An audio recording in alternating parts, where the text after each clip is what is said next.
রাজমিস্ত্রির ছেলের একটা সিস্টেম দেখেন আপনারা, ওয়েটা দেখেন, তার প্ল্যানিংটা দেখেন, তার দূরদর্শিতা দেখেন এবং তার বিচক্ষণতা, সেই সঙ্গে তার মেধা।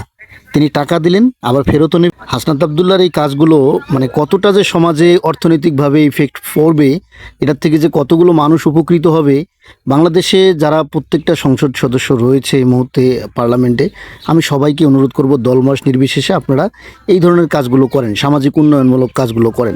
যাদেরকে দিবেন এমন একটা ভাবে স্টেবল করবেন, তাদেরকে চেষ্টা করবেন যেন তারা তাদের দারিদ্রতা একবার বিমোচন হয়ে যায়।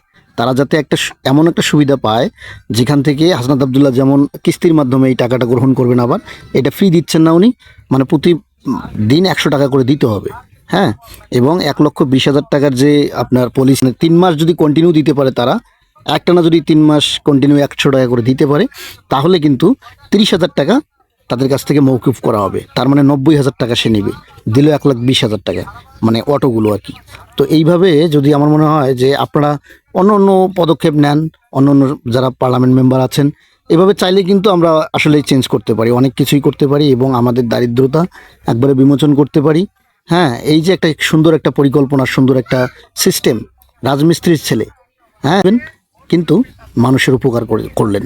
আপনারা এই ধরনের কাজ করেন সবাই যারা আছেন, সবার কাছে request, as a Bangladeshi citizen হিসেবে বলছি, এটা মন থেকেই বলছি আপনাদেরকে, যারা সম্মানিত পার্লামেন্ট রয়েছেন, সবার কাছেই অনুরোধ, আপনারা পারলে এই ধরনের কাজগুলো করেন, ইনশাল্লাহ দেশ এগিয়ে যাবে, দারিদ্রতা বিমোচন হয়ে যাবে। আল্লাহ হাফেজ।